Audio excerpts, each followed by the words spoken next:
আমরা যখনই বক্তব্য দিতে আসি ফ্যাসিস্ট শেখ হাসিনার আমলের 3টা নির্বাচন নিয়ে কথা বলি, 14, 18, 24। আমরা যে কোনো কারণেই হোক 8-এর নির্বাচনটাকে এড়িয়ে যেতে চাই। বাস্তবতা হচ্ছে 2008 সালে যেই নির্বাচন হয়েছিল সেখানেও ইলেকশন মেকানিজম এবং ইঞ্জিনিয়ারিং হয়েছিল এবং ওই হিন্দুস্তান থেকে পরিকল্পনা করা হয়েছিল। আমরা সবসময় যেটা বলতে চাই সেটা হচ্ছে পিলখানা গণহত্যার মাধ্যমে ফ্যাসিজমের যাত্রা শুরু হয়েছিল, কিন্তু আমরা বলতে ভুলে যাই লগি বৈঠা গণহত্যার মাধ্যমে ফ্যাসিজমের প্রস্তুতি নেওয়া হয়েছিল।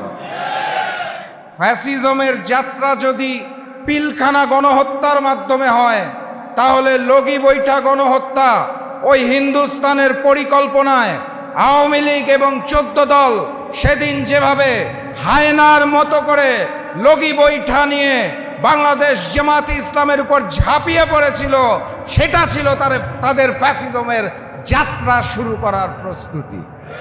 ভুলে গেলে চলবে না। এই অন্তর্বর্তী সরকার ক্ষমতায় আসার পর বারবার আমাদের বলেছিল যে তাদের দায়িত্ব নাকি 3টা। প্রথম দায়িত্ব ছিল তাদের বিচার। আমি তাদের ধন্যবাদ জানাই, তারা জুলাই গণ অভ্যুত্থানের বিচারের কার্যক্রম শুরু করেছে। গতিটা ধীর কিন্তু শুরু করেছে, কিন্তু একই সাথে সাথে তারা অন্যান্য গণহত্যাকে অবহেলা করেছে। আমরা অন্তর্বর্তী সরকারের কাছে আশা করেছিলাম তারা জুলাই গণহত্যার মতো লগি বৈঠা গণহত্যার বিচার কার্যক্রম শুরু করবে।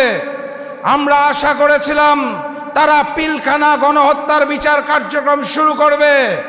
আমরা আশা করেছিলাম তারা শাপলা গণহত্যার বিচার কার্যক্রম শুরু করবে।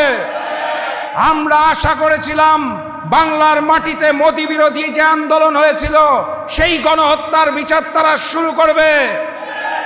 আমরা আশা করেছিলাম আল্লামা দেলোয়ার হোসেন সাঈদীর যে রায় দেওয়া হয়েছিল তারপরে বাংলার রাজপথে যে গণহত্যা হয়েছিল সেই গণহত্যার বিচার কার্যক্রম তারা শুরু করবে।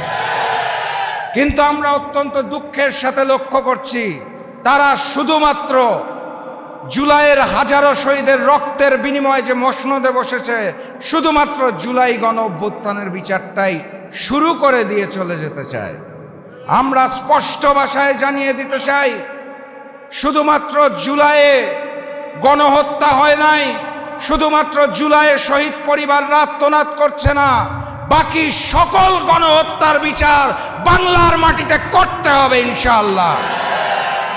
আপনারা যদি না করতে পারেন তাহলে দুহাত তুলে হ্যান্ডস আপ করে বলে দিন ইনশাআল্লাহ আগামীতে যেই সংসদ গঠিত হবে, আগামীতে যে ইসলামের আইন কানুন হবে, আগামীর সংসদে জনগণের যে প্রতিনিধিত্ব থাকবে সেখান থেকে প্রয়োজনে আমরা লগি বৈঠা থেকে শুরু করে সকল গণহত্যার বিচার করব ইনশাআল্লাহ।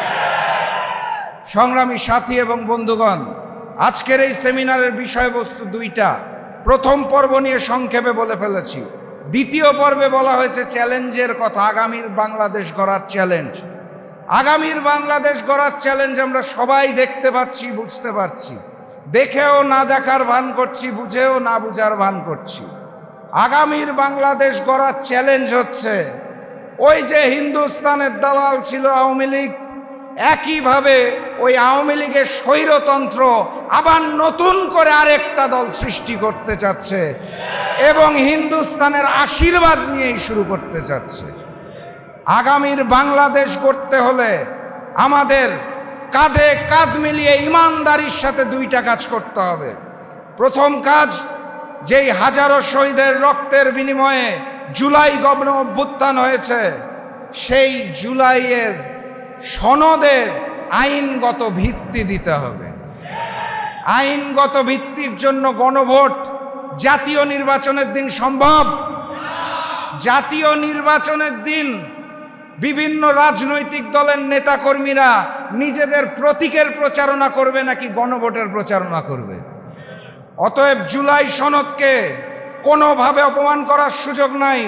কথাবার্তা পরিষ্কার, এই নভেম্বর মাসের মধ্যেই গণভোট হতে হবে, হতে হবে, হতে হবে, এর কোনো বিকল্প নাই। দ্বিতীয় কাজ, ফেব্রুয়ারিতে যেই জাতীয় নির্বাচন অনুষ্ঠিত হবে তার জন্য লেভেল প্লেইং ফিল্ড প্রয়োজন। আমরা দেখতে পাচ্ছি ফ্যাসিস্ট শেখ হাসিনার রেখে যাওয়া আওয়ামী দোসররা তো বসে আছেই, এর সাথে সাথে নতুন করে প্রশাসনকে দলীয়করণ করা হয়েছে। কোনো নির্দিষ্ট দলের ওই আওয়ামী লীগ বিএনপির প্রশাসন দিয়ে আগামী জাতীয় নির্বাচন সুষ্ঠু হবে না। অতএব লেভেল প্লেইং ফিল্ড সৃষ্টি করতে হবে এবং সঠিক জায়গায় ভোট প্রদানের মাধ্যমে জনগণের সরকার প্রতিষ্ঠিত করতে হবে। শুধুমাত্র তাহলেই আমরা আগামীর বাংলাদেশ গড়তে পারবো। আপনাদের আশেপাশে যে ব্যানারগুলো আছে সেখানে দেখুন উপরে লেখা আছে ইতিহাসের কালো অধ্যায়। আমি তো আমার দৃষ্টিতে দেখি বাংলাদেশ জন্ম হওয়ার পর থেকে এখন পর্যন্ত পুরাটা সময়ই কালো অধ্যায়। আমরা কালো থেকে ধূসরই হতে পারি নাই, সাদা হব কিভাবে? পুরাটা সময় দুর্নীতির ইতিহাস, পুরাটা সময় গুম খুনের ইতিহাস। সেই যে শেখ মুজিব শুরু করেছিল, শেখ হাসিনা একইভাবে পরিচালনা করে গেছে। আমরা ভবিষ্যতে আর কালো অধ্যায় চাই না। কথাবার্তা পরিষ্কার। এই ফ্যাসিস্ট শেখ হাসিনা ওই যে ৭১-এর মিথ্যা চেতনার গল্প আর রাজাকারের গল্প বলতো, তারপর পালাতে হয়েছে দিল্লিতে, মনে আছে তো?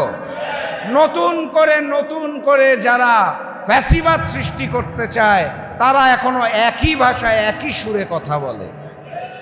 আমরা ভেবেছিলাম গণভোটে আওয়ামী লীগ না ভোট দিবে আর আমরা বাকি সবাই হ্যাঁ ভোট দিব। আমি সোশ্যাল মিডিয়ায় দেখতে পাচ্ছি আওয়ামী লীগের সাথে সাথে বিএনপিও না ভোটের প্রচারণা চালাচ্ছে। নতুন বাংলাদেশে এই সকল ফ্যাসিবাদী কায়দা চলবে না।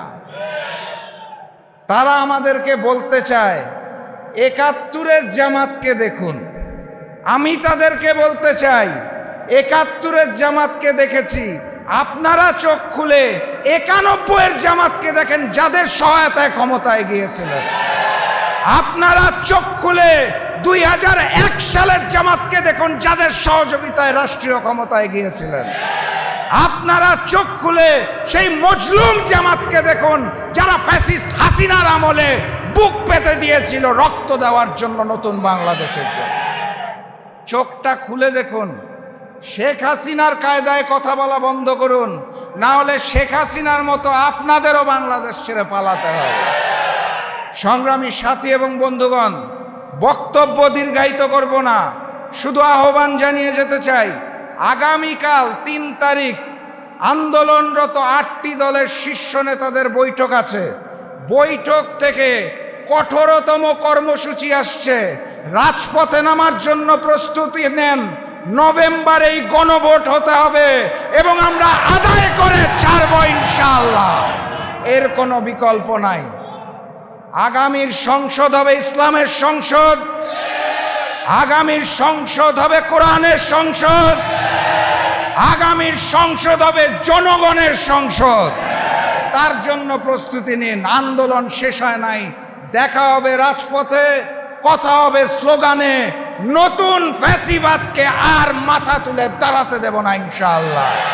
সেই আহ্বান রেখে আমি আজকের মতো বিদায় নিচ্ছি। বিজয়ের পথে যাত্রা শুরু, জীবন অথবা মৃত্যু। আসসালামু আলাইকুম।